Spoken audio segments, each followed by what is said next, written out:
Good afternoon. Thanks everyone for joining so far. We'll wait another minute for people to join who might be jumping from another meeting, and then we'll get going.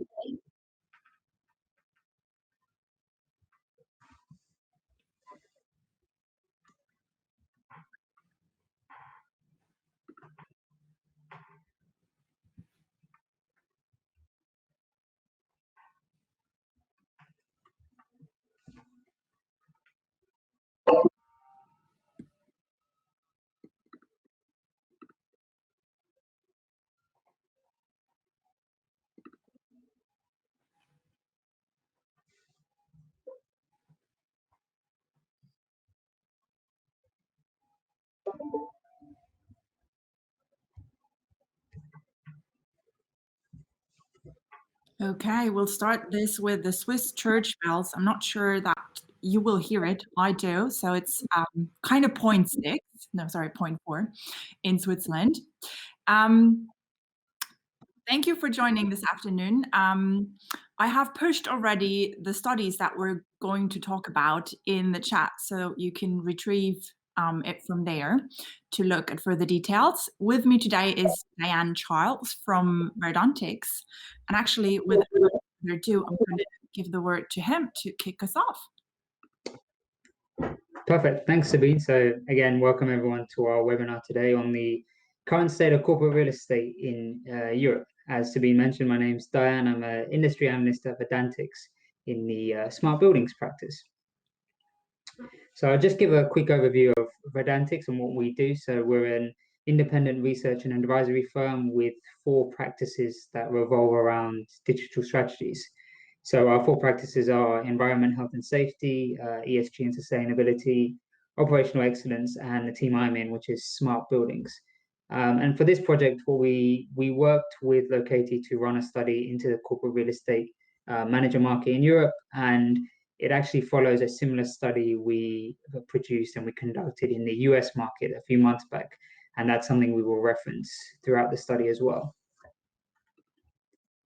So today we will dive into some of our findings from the study, and one of the overarching takeaways that we found, which we will examine in further detail, is how European firms and CRE managers are paving the way, particularly around the adoption of flexible workspaces. So if you read our US study, one of the key recommendations we provided was that US firms should really look to adopt more flexible workspaces. And we will see in this study how European firms are actually already doing that. But that's not to say that there aren't key steps that CRE managers need to take in Europe, and we will use this kind of webinar to highlight some of these areas that need some work in order for firms to effectively implement a hybrid working model for the future. So this is just a quick agenda of what I want to cover today, and I'll begin with the demographics so you can get some context into who we spoke to.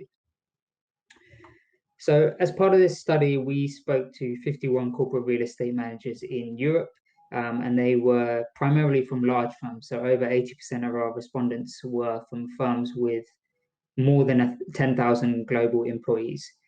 We ran the study across 5 key industries, as you can see on the left, and we spoke to senior individuals that oversaw at least one of workplace, facilities, or real estate management.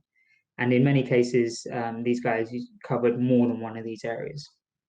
The levels of seniority we spoke to were sort of everything above senior managers, so senior managers, heads, VPs, directors, and senior director roles. And on the right, you can see that our study was conducted across 4 different kind of key geographies in Europe. So now we can jump into some of the insights we found from our study. So I think the best place to start is how European firms are adopting non-assigned flexible workspaces. They're really leading the way in this space. So before COVID, around 3/4 of firms actually already had flexible workspaces in the form of hot desking, co-working or shared spaces, or activity-based working spaces. And in 2 years' time, we actually see that there will be nearly universal coverage with these spaces. 90% of firms are planning to employ non-assigned workspaces. So that's really demonstrative of the advances that European firms have made around this space. And this is really in stark contrast to what we saw in the US. So on the right, you can see the data we gathered from the US study, where only about a third of firms actually employed non-assigned workspaces before COVID. And we will see actually very little increase in the next 2 years. So whilst one of the key recommendations we gave in the US study was for firms to adopt, or CRE managers to consider adopting flexible workspaces, European firms are already kind of paving the way in that space. They've already adopted a lot of flexible workspaces, and many are, almost all of them will plan to have flexible workspaces in the near future.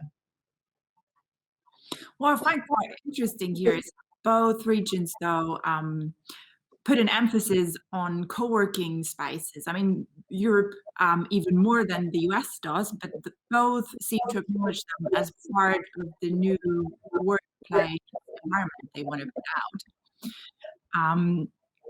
And I wonder still if that's really going to be the solution to go forward, because if you think of what's also spoken of a lot, the hub and club approach, co-working tends to be, at least the more established ones, still in CBD districts. And the question is, if you want to provide these club areas outside of the metropolitan areas, is the co-working really the right solution, or do you have to go another way? I actually know of a company who has now founded their own startup to do co-working outside of the metropolitan areas, exactly because they identified that demand there, which occasionally is a European, at least headquarter-based company. Yeah, I think there's probably some time for the dust to settle in that space. I guess another kind of driving factor that might be causing, particularly in Europe, is we'll see kind of later on in the study, and from what we gathered, there's a lot more acceptance of working from home. And therefore firms might consider moving away from kind of owner-occupied spaces to more shared spaces and co-working spaces if they're downsizing, or if they don't need the offices as much. And therefore that might kind of contribute to that kind of big jump, particularly in the European side, that we can see between those percentages. But yeah, it's a good point. And I think it will take some time for the dust to settle. It might be quite reactionary at this point, at least the shift towards co-working spaces. Yeah. So on this slide, you can see when we asked about workspace configurations, European CRE managers with flexible workspaces considered their offices and their workspaces to be more effective across most of these initiatives than their counterparts with assigned workspaces. And this was the case across both traditional and modern initiatives. So for example, you can see that 55% of executives with non-assigned workspaces considered them to be very effective at achieving cost efficiencies. That's the very top data point right there. But only 23% of managers with assigned workspaces felt the same about their configurations. So non-assigned workspaces, as you can see from this graph, are shown to be more effective across almost every category. And this kind of vindicates the recommendation we gave to the US in that study, and the move from European CRE managers towards more non-assigned workspaces, because there's clearly there's an indication that those spaces actually are beneficial in a lot of these areas. Yeah. What stands out though a little is that in terms of providing comfort and well-being for employees and branding, apparently non-assigned spaces are not considered most effective, maybe still because there's a lot of prejudice around how does it actually work being in the open with noise, for example, disruptions and these kind of things. How's the space perceived? Will it look chaotic if everybody's all over the place? So that's apparently areas that you need to put attention to. Yeah, and I think that ties in quite nicely with some of our later recommendations and insights around technology. So a lot of these viewpoints, it can be quite hard to visualize how these spaces work, but in particular to visualize the sort of technological support you might have in these areas. So things like, you might not have had room booking software or space booking software prior to this, or mobile applications that help with wayfinding and so on. these kind of technologies can really help build those experiences and build more comfort and well-being and build sort of a better brand. And those might be quite hard to visualize for firms that have not seen that yet. So it's not just a case of, and we'll see this later on, it's not just a case of switching from assigned workspaces to non-assigned workspaces. There's also kind of some investment needed around technology and some strategy required around that space to help that transition be effective. Yeah. So you can see in this slide, so while CRO managers in the US typically placed a lot of emphasis on traditional business initiatives, so things like cost management or business productivity, European CRO managers were shown to be a lot more progressive and modern in their prioritizations. They placed a lot more emphasis on some of the emerging areas of the agenda of business agendas. So in 2021, understandably, there's a lot of focus around COVID-related initiatives such as resiliency and well-being. But if we look sort of 5 years down the line, we see factors such as employee satisfaction, talent attraction become a lot more important, whilst, for example, real estate optimization becomes a lot less important. So that demonstrates kind of a more modern and sort of progressive approach to business initiatives and how they're prioritized, at least amongst European CRE managers. Yeah. And again, if you see here that employee satisfaction is one of the things that's ranked highest within the next 5 years, actually, and with a tremendous shift from the current situation, the things that we talked about before, getting the balance right between privacy areas and collaboration will be very, very important in flexible seating models. Yeah, and that's a great point because, one of the challenges for firms will be convincing people to go back to the office. And if you only have to go back for, you want to spend 2 hours to collaborate, but then you can't find a space to work in quiet, it will make it a lot more difficult for you to accept that as the way you want to work.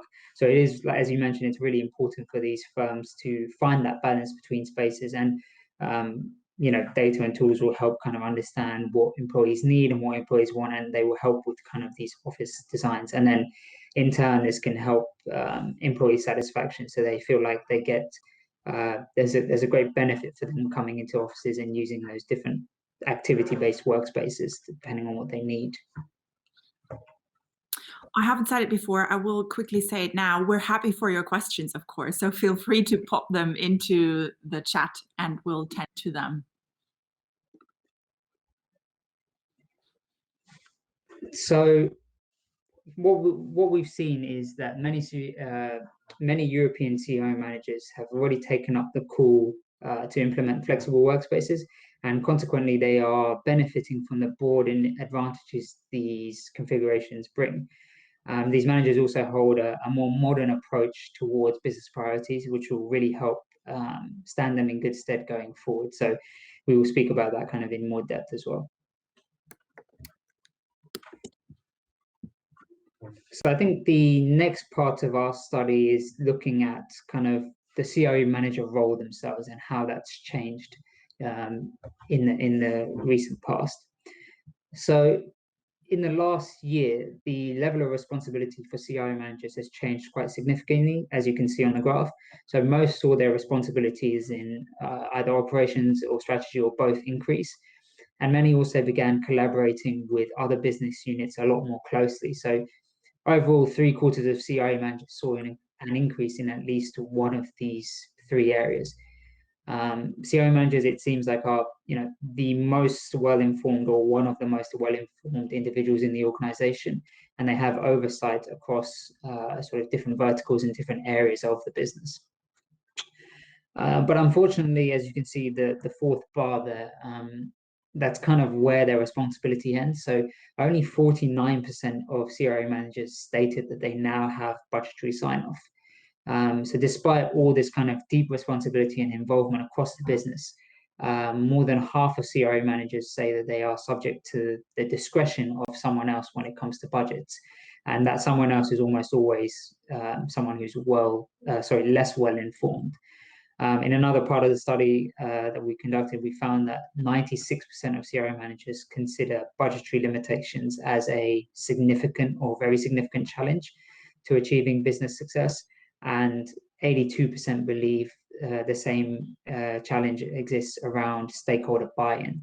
So not having that kind of budgetary sign-off and that budgetary authority means that CRO managers kind of have another hurdle where they must educate someone else and persuade another stakeholder in the business who doesn't have that kind of full picture of the business the same way the CRO manager does, and that's a real challenge going forward. Yeah. On the flip side, the kind of elevated level of strategic influence that CRO managers have experienced, most of them believe that this is set to stay or in fact increase in the next 5 years. So this isn't indicative of kind of a temporary shift. This is something they expect to be sort of part of the fabric of the business going forward. And this validates the idea that CRO managers are in reality much more than just a support function, and they're a sort of very vital cog within the business and how they operate, and that will help going forward as well. Well, I think beyond the strategical influence that's changed, what corporates that will have to think about is how to find their role within hybrid working models.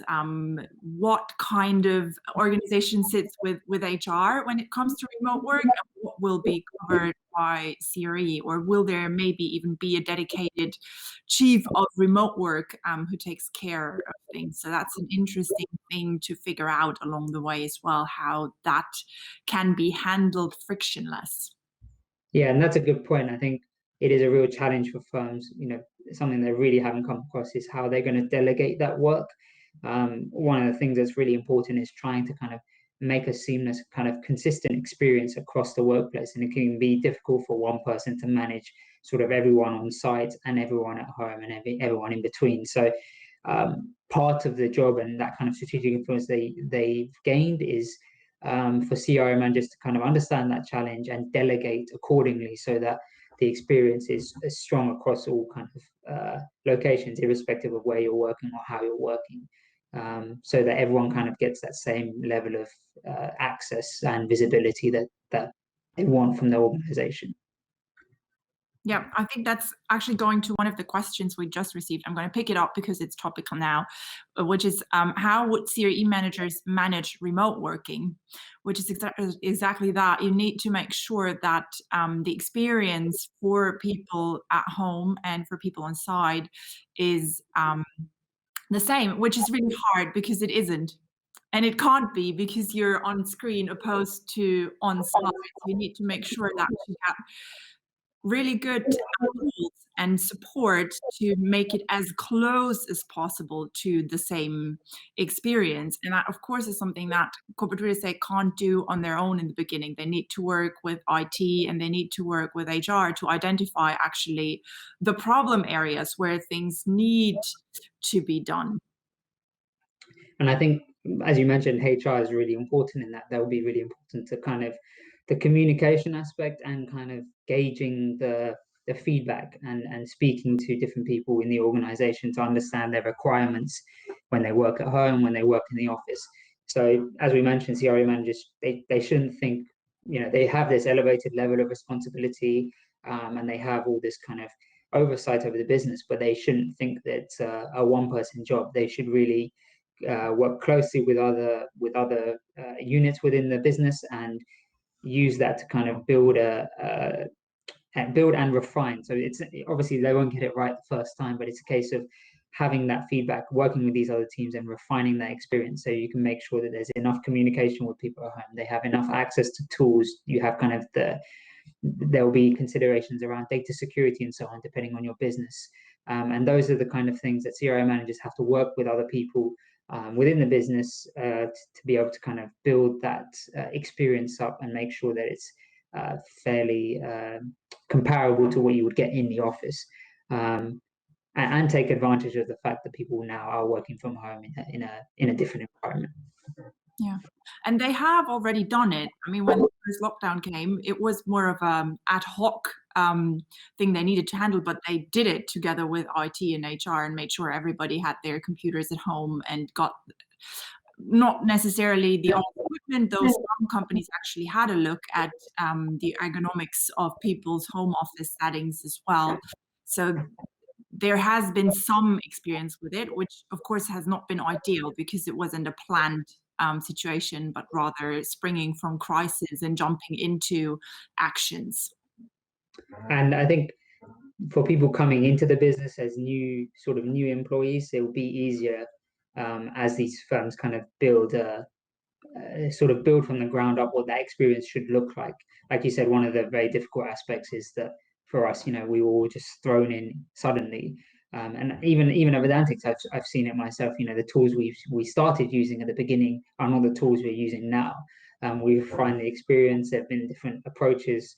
We've kind of learned what's more important, what helps us thrive as a business, and implemented tools that help kind of build towards those goals. So it's definitely a process that will take time, and you refine it. And it's the same for the office as well, because we're not really sure. It's not a scenario we've all been in before, so it takes time to refine. But this is where kind of the data and the tools is important, and in particular the collaborative aspect will really help, because these other teams will be good at sort of under identifying what you need from tools, identifying what employees want, and so on, and making sure there's a constant feedback loop between the two. Yeah, there is a question on which technology to invest in, but I actually want to park that because there is a section, I know there's a section where we will talk about that in more detail. So we'll come back to that. Stay tuned. So this is kind of the sort of overview of CRE managers and their mandate. So we've seen that CRE managers have a lot more responsibility and influence, and they expect to keep this in the future, but they do lack that kind of budgetary control to make decisions. In many ways, what we've seen for the CRE role in Europe is similar to what we saw in the US in terms of trends. The US CRE managers kind of had the same issue around budgetary control and discretion. And here we've seen that around half of the CRE managers don't have that authority that will allow them to make those executive decisions, and instead they have to convince someone else before they can make those decisions. So both in the US and Europe, this kind of demonstrates that there is still some sort of barrier that CRE managers need to get through, where perhaps higher management have some outdated beliefs as to what the CRE role is. Business management still considers, in many of these cases, still may consider CRE roles as a support function, like I mentioned, rather than a role which has a lot of influence based on kind of what we've seen around their responsibilities and their sort of involvement in the business and across different verticals. So yeah, the challenges here we see are similar to what we saw in the US study as well. Yeah, we got confirmation here from someone in Singapore saying it's the same there. So I think the issues of corporate real estate are pretty much universal, and they haven't changed that much, unfortunately, over time. But there's always a chance to start over and get it right. Yeah, and I think this is really the opportunity, right? Sort of a major force affecting a lot of things that can help provide that shift as a trigger event. So I think now we're going to move on to some of the priorities and visions we saw around the offices.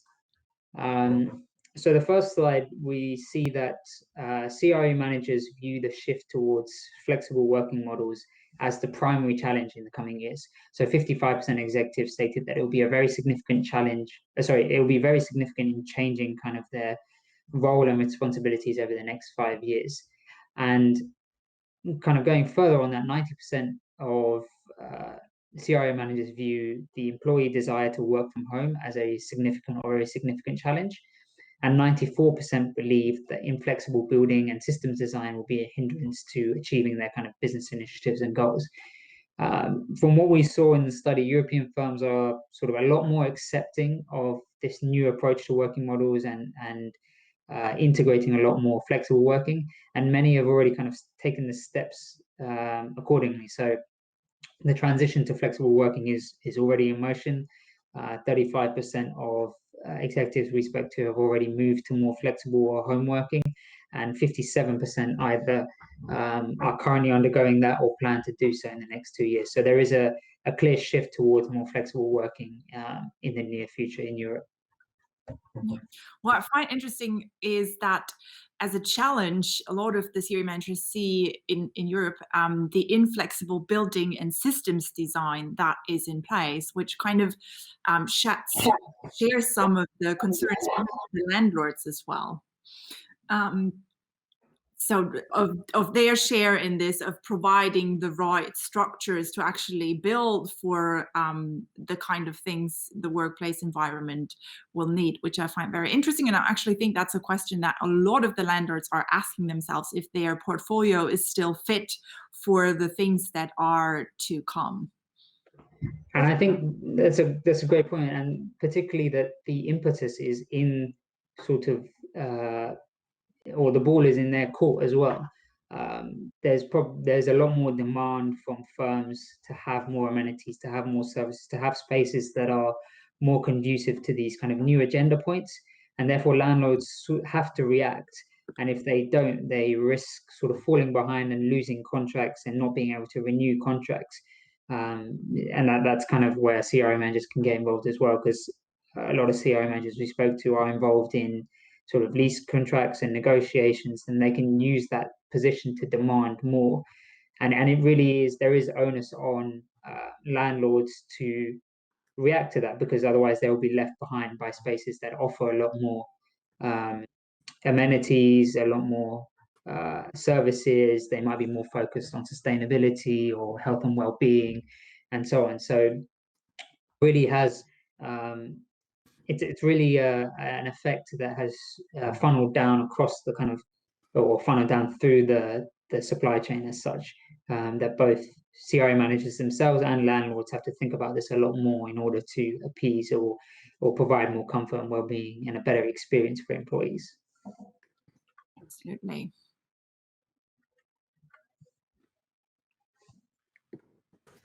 So I think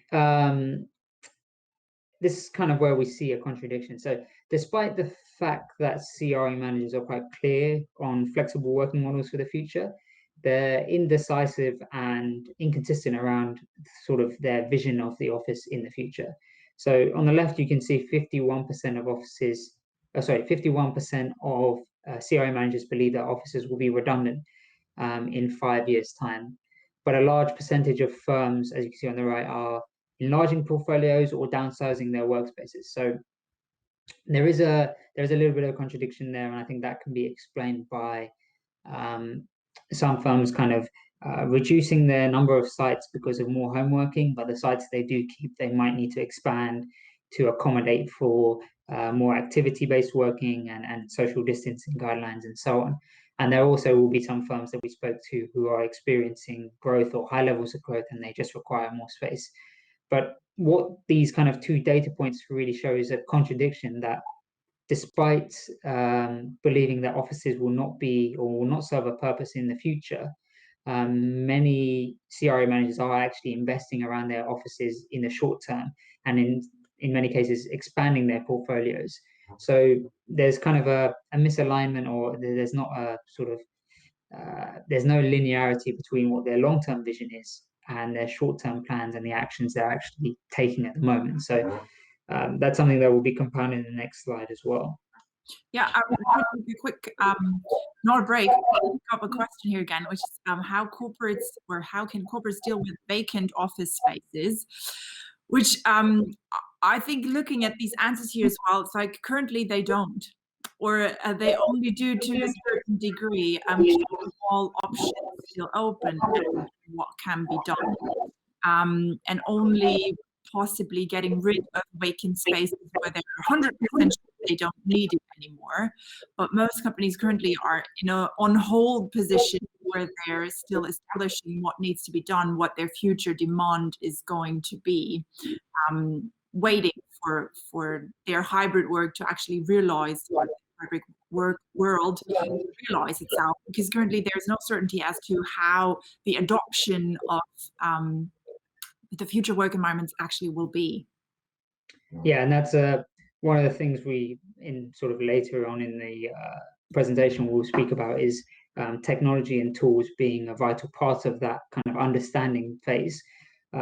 Particularly sort of employee feedback and employee satisfaction data will be really important in gauging your employees' interests and opinions and how they want to work.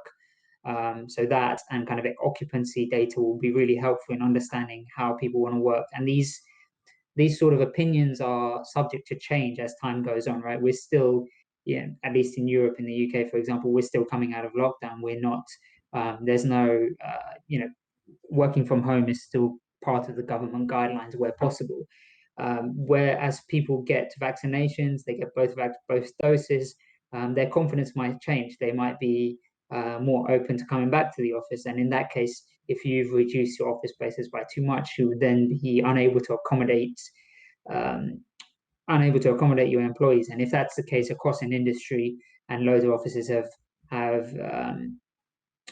shut down, or not shut down, but sort of been sold, or the leases have just come to an end.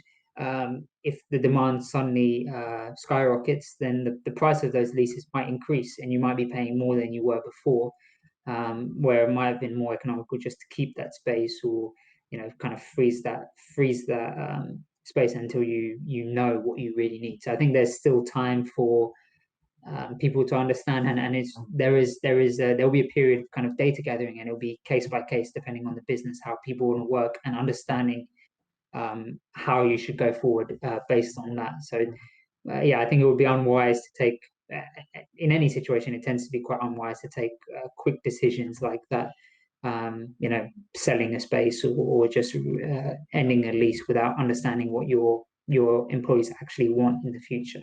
Yeah, unless you had established already earlier that there was no business need for this location. Anyways, then I'd say act upon the chance to do something now. But for everywhere that you don't know, I think it's time to wait and see a little. But now I'll let you move on to the next slide. And so the misalignment we kind of highlighted in the previous slide is kind of compounded here as well. So on the left, you can see that almost all CRE managers agreed that workspaces would be champions of company brand and culture, and that space efficiency would move away from or move towards more about employee satisfaction and comfort rather than office density. But when we looked at business priorities earlier, we did mention one of the things is that CRM managers are a lot more progressive in Europe than they are in the US, but business productivity was still the single most important initiative. And only about half the respondents considered brand and collaboration as high priorities. And on the right, this kind of idea is made worse. So on the right, you can see that space utilization and cost efficiencies are the top two drivers dictating the workplace configuration of firms in the near future. Brand and company culture are actually a lot further down. So one of the things we mentioned is that a lot of firms are going through workplace redesigns, and the factors driving that currently remain kind of quite traditional. And this sort of emphasizes the misalignment even further, that short term the plans and the actions being taken don't reflect kind of that long-term vision. There isn't an emphasis placed on the fact that company brand and culture is what people believe the office will be about, and there's more emphasis on comfort and satisfaction in the future. So this kind of reiterates the fact that there is kind of a misdirection and a misalignment between short term and long term at the moment. Yeah. Still, I wouldn't say, though, that space utilization isn't an important metric to look at, especially in light of what we just said before of establishing whether you need a location or not. It's just that you need to use that numbers in the right framework and set it together with other metrics around employee satisfaction, to not focus on those efficiencies that much. Just use them as a monitoring and not so much as a steering indicator, but rather focus on the effectiveness there, looking to employee well-being. And I think a lot of sort of traditional metrics or traditional priorities are quite simplistic or rudimentary in how they link data to performance. So just maximizing density is space efficiency. Whereas I think, as you say, going forward, it's more about what are the kind of secondary effects, what are the benefits you get from that. Value might not just be monetary. Having spaces that are more about comfort and more about satisfaction can help other things, like culture can help retention of talent, and those can be really important for a business. So it's kind of like looking at costs directly as opposed to looking at overhead costs. There are other things you can benefit from when you focus on these kind of these new emerging agenda points. And of course, the space efficiency will still be important. You don't want to have large spaces that are not effective, but you want it to be more bespoke and tailored to what your business needs and what your employees need to be more productive, to be happier, and so on. Yeah, I couldn't agree more. So we can kind of phrase the problem overall as this. So 70% of firms are currently undergoing or planning to redesign their workspaces in the next 2 years. So this is a kind of a big opportunity for firms to drive home the vision of the office that they have into their future workspaces. But the lack of orientation between the vision executives have for the office, their current business priorities, and the reasons the reasons driving their workplace redesigns, that misalignment will basically lead to CRE managers trying to focus on too many different areas and tackle too many different sort of segments and initiatives. And I think the workaround or the solution to this is for CRE managers to be a lot more targeted. So rather than trying to use the office to maximize every priority and fulfill every vision, they should use different aspects of the working model to tackle different things. So to break that down, we think kind of offices should be leveraged to maximize collaboration, improve brand and culture, and improve employee satisfaction, which are priorities that are kind of more conducive to office spaces, whilst things like home working and flexible working should look to maximize productivity, for example.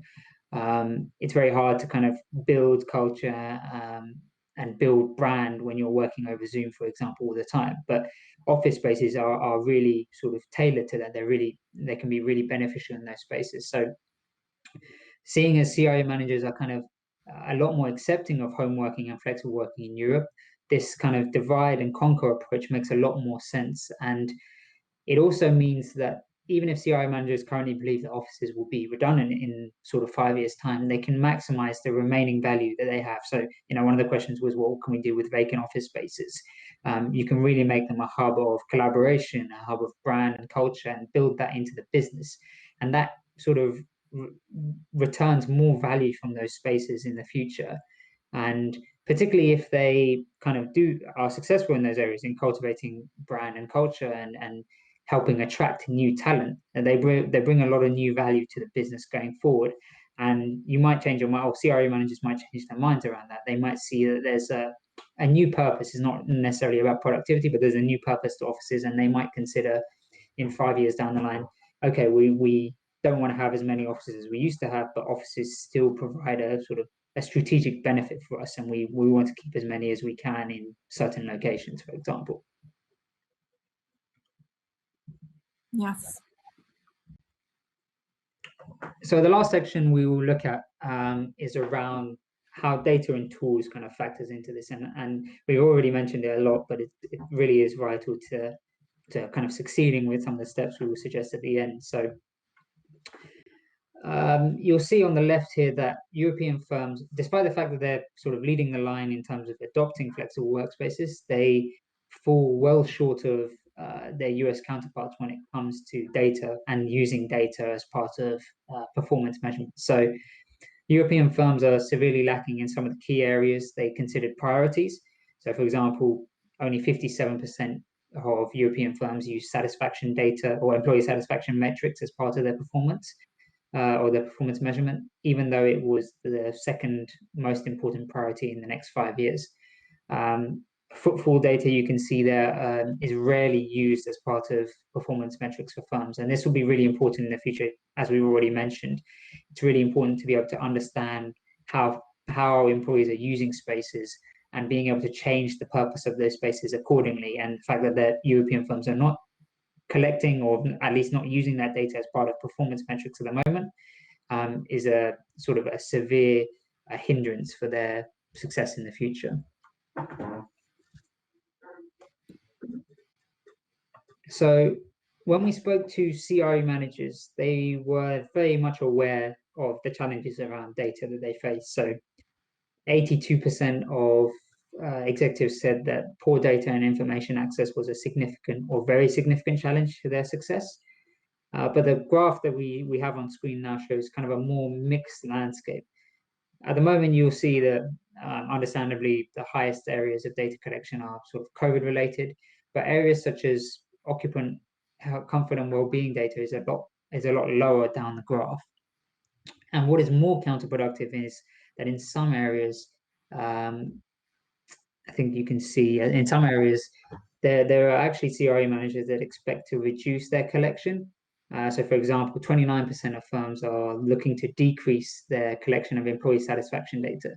And given our earlier recommendation around using the office to target certain business initiatives, such as attracting talent or improving comfort, maximizing satisfaction, CRE managers really should be looking to increase their data collection in these areas. Overall, what CRE managers really need to do is sort of marry up their data and technology plans to their intended purpose of the office.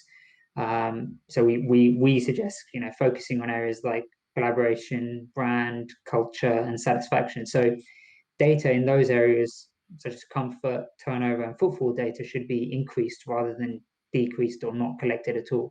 And as we mentioned, particularly with satisfaction data, this can be really helpful to gauge employee feelings about the office and even about working from home and the working model and so on. And that can help kind of drive your strategy and drive your initiatives as a business and what you do between sort of the different business units. And I think another point here is that employee turnover data, which is around the middle there, is also really important in understanding how well you're retaining your talent and how you might be attracting new talent, which is going to be a challenge for firms because as more working from home is available in different industries, the prospective talent pool gets a lot wider, and your kind of challenges and your business challenges become a lot greater if you can suddenly if we're based in London and we can suddenly hire people easily from Eastern Europe or Southern Europe, for example.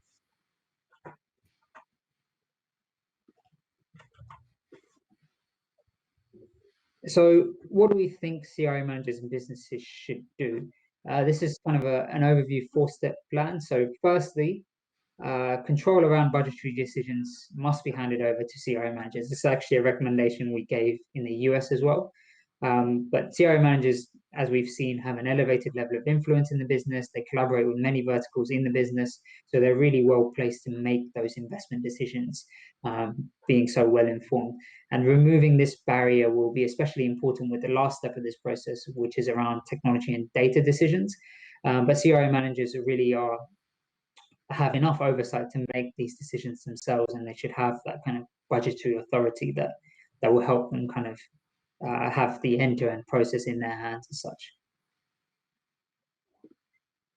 And I think as part of the process, CRE managers themselves need to adapt. So we mentioned this earlier that in Europe, it's pretty much decided that firms are and will adopt home working as part of their model, and this will present new challenges and demands as the workforce is distributed and there's different locations to be tended to. So executives will really need to delegate some of their responsibilities and even consider hiring dedicated staff to handle home or flexible working staff, because it will become more difficult to manage this as a dispersed workforce. Management in general will also need to expand their skill set. So many of the key initiatives we've seen in the workplace over the last decade or so, things like diversity and inclusion, it will be really important that these apply to employees that work away from the office as well. So irrespective of location, employees need to kind of have the same level of access, the same communication capabilities, and the same visibility as employees in the office. Because otherwise you get into a situation where you will have very siloed teams or parts of the workforce that will begin to form, and that can kind of cut away or eat into kind of culture and communication and productivity as well.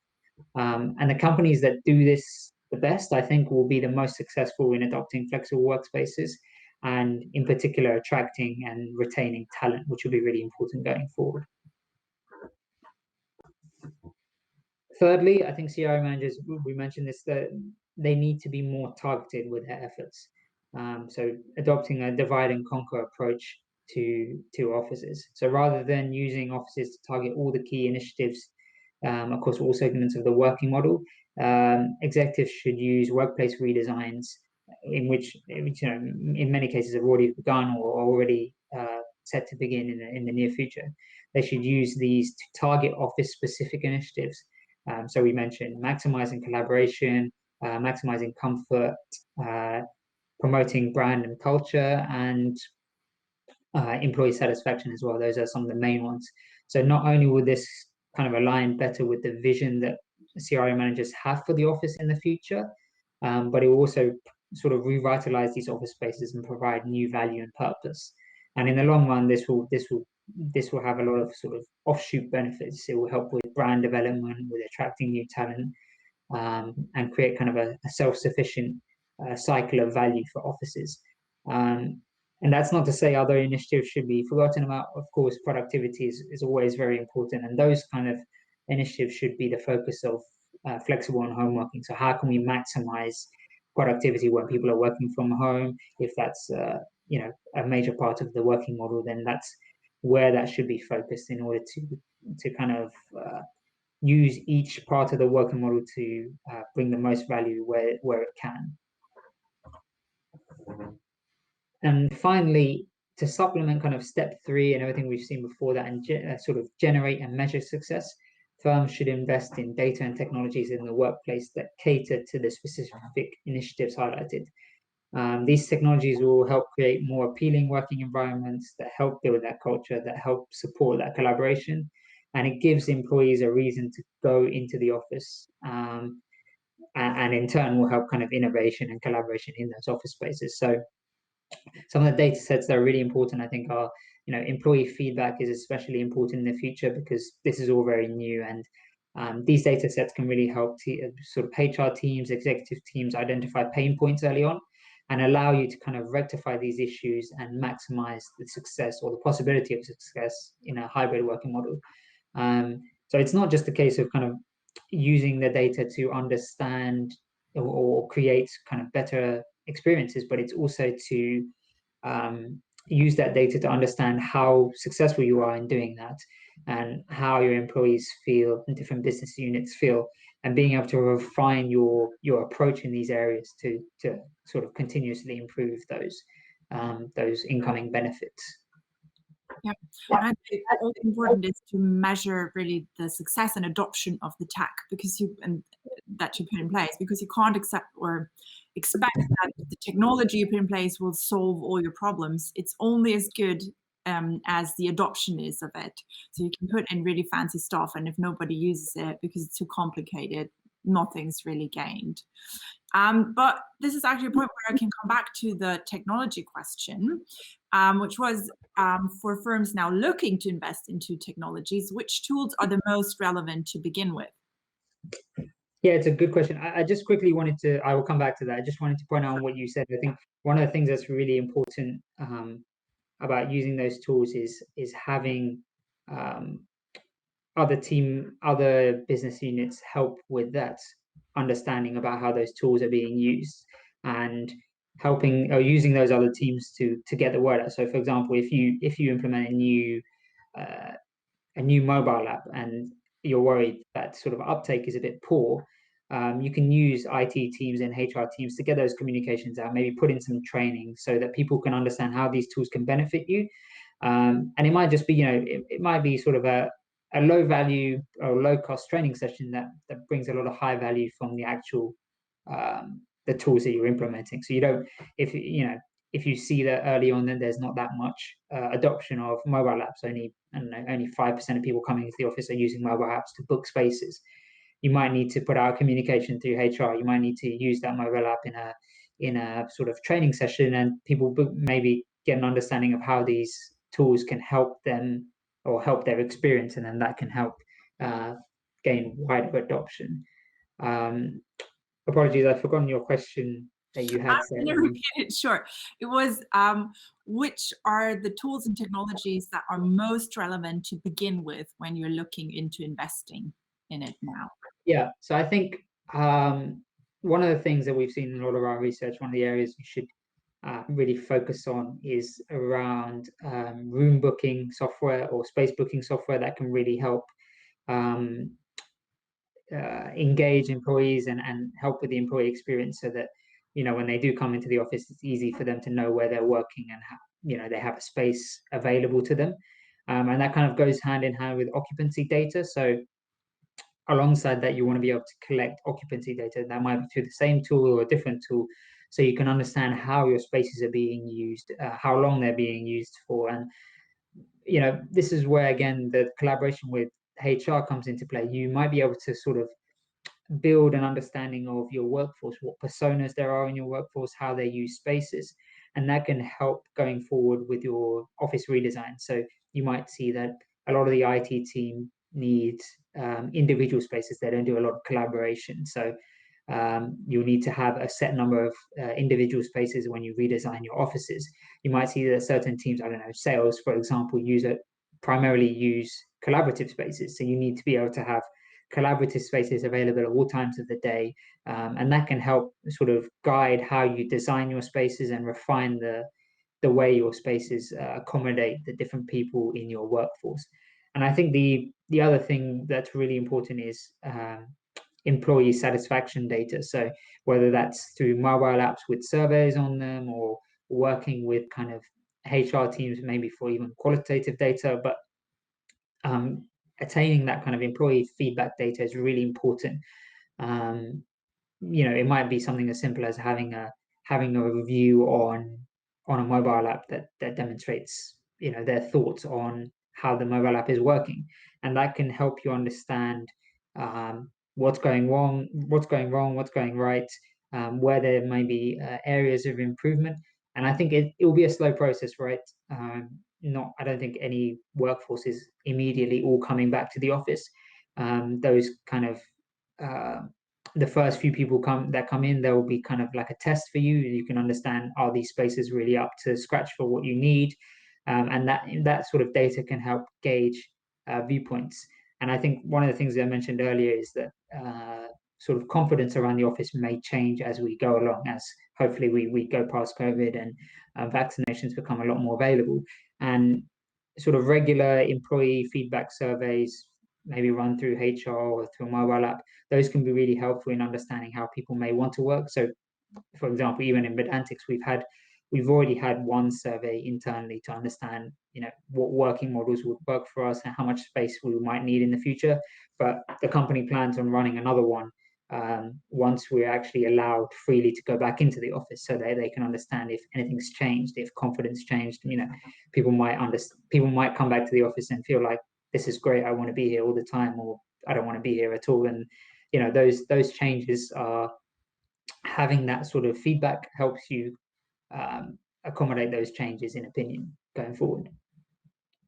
Yeah, I think it's very likely that the sentiments are going to change around the appetite for going to the office or not, depending Yeah. on where you are in the world and what your private situation is at home as well, and what your commute is. There's many factors influencing that, actually. So very important to keep track of it.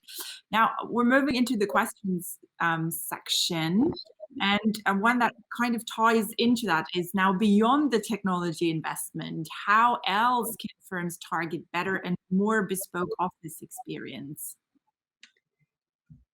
Yeah, I think I think the main thing perhaps in that space is the role of the CRE manager, right? A lot of the CRE managers and executives we spoke to mention that they have influence, or they're directly involved in negotiations and lease contracts, sort of write-ups and so on. So when it comes to the end of a lease, or when they're buying sort of new real estate, they're very much involved in that process. And I think one of the recommendation we gave around budgetary authority is really important here. So if CRO managers are given that budgetary authority, they have that involvement and they have the ability to make those decisions around leases and contracts. And I think CRO managers use that position to demand a lot more from their landlords, or demand a lot more from their new spaces, depending on if they're leasing or if they're buying. Um, I think if they're going to pay a premium for these spaces, and even if it's long-term contracts, I don't know what the sentiment around that is, but if they are going to do that, then they should be asking for more amenities from those spaces. So maybe something like having an on-site gym service, having sort of on-site well-being services, and having access to other features or amenities that might be beneficial to your employees. So I think CRM managers can use that position in their sort of negotiating, sort of when they're negotiating contracts and leases and so on, to demand a lot more, and that way they can kind of fulfill some of their vision and some of the needs of their employees. It might even be something like focusing a lot more on sustainability when they're looking at new workspaces, for example. Yeah, and an interesting question that goes in that same direction is, when you say building brand and culture, what does that mean? Is it amenities really, like ping pong tables or food or the gym that you mentioned? Or are there less item-based ways to encourage brand and culture? And I love this question actually, because I've been discussing that a lot already. And I do think that amenities are not the solution to everything. Just providing the ping pong table and the fancy stuff and a Starbucks coffee corner and stuff, it's not going to solve the problem or the question of brand and culture. And I've once heard something, and it really rang a bell with me, which said the true measurement place is how it makes you feel. And the ping pong table and this stuff will contribute to that. But overall, it's going to be about, is it a welcoming atmosphere? Do I feel valued by the company? And that's something that can also be transferred to remote work, which is another question. It's like, how do you promote brand and culture when people are working remotely? And I think there's for sure an essence of the company culture and mission and goals, and that could be sustainability, as you just mentioned, or it could be friendship, or it could be working with passion on finding a vaccination, for example. And a lot of the pharma companies have been after that successfully in the end, and people were burning for that. So I think purpose is one of the key aspects actually, and feeling valued. And feeling valued can be expressed through certain amenities. And there's a lot of studies out there. And again, that's something that you will find out by asking your employees what the super drivers are.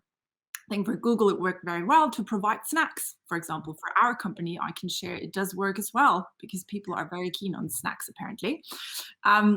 But there is no one size fits all. It's really, it needs to be authentic to your company. Just putting in a ping pong table because other companies are doing it will not promote your brand and culture automatically. Yeah, and I think that's very much the case. Those things can contribute, but it's not a be all and end all. And I think on top of everything you mentioned, all the ways that people can do that, another thing that we've found in our research is, particularly in this period where we've been working a lot from home, it can be easy to get siloed into your teams. So having spaces that kind of promote, not even necessarily collaboration, but just people meeting in different spaces across different teams. It might just be spaces, having a lot of sort of free areas where people can sit and just chat, or have a breakout session rooms, or have spaces where you can just have a snack or meal and so on, where you might interact with what's called sort of weak social connections. So people that you don't directly work with that might be in another team. I think in the US it might be called kind of water cooler talk. Speaking to people at the coffee machine, for example, people who you don't necessarily work with directly, but they are obviously part of the organization. And being able to promote that, like you said, that feeling of purpose and that feeling of belonging is a lot more when you're, if I only speak to four people in the entire week because they're all in my team, then I feel very siloed. But if the spaces I work in sort of enhance and empower me to speak to other people and spend time with other people in the office, then that can help bring sort of that culture aspect. And it's the onus again, it's the onus on being able to work with other teams to put up events using spaces more. You might see that one of the questions we had was, what do you do with empty corporate spaces? You might see that on Fridays there's a lot of people, and this is where the data comes in. You might see that Fridays a lot of people are working from home, and you could use those spaces instead to hold a Friday social for your employees, bring people together, and that can be a sort of an impactful way to bring people together and enhance that kind of culture aspect, and use your spaces to provide more value to your business, and overall that can help with the brand feeling and so on. Yes. Being mindful of time, I'm going to close this session now. If you still have questions, feel free to reach out to either Dayann or me. We're happy to discuss and take it on. Um, Thank you very much, Dayann, for sharing these insights with us. And thank you all for joining. I hope you downloaded the documents. You can still do that, or go to our homepage to find it there. And yeah. Thank you very much. We'll speak hopefully soon again. Thank you.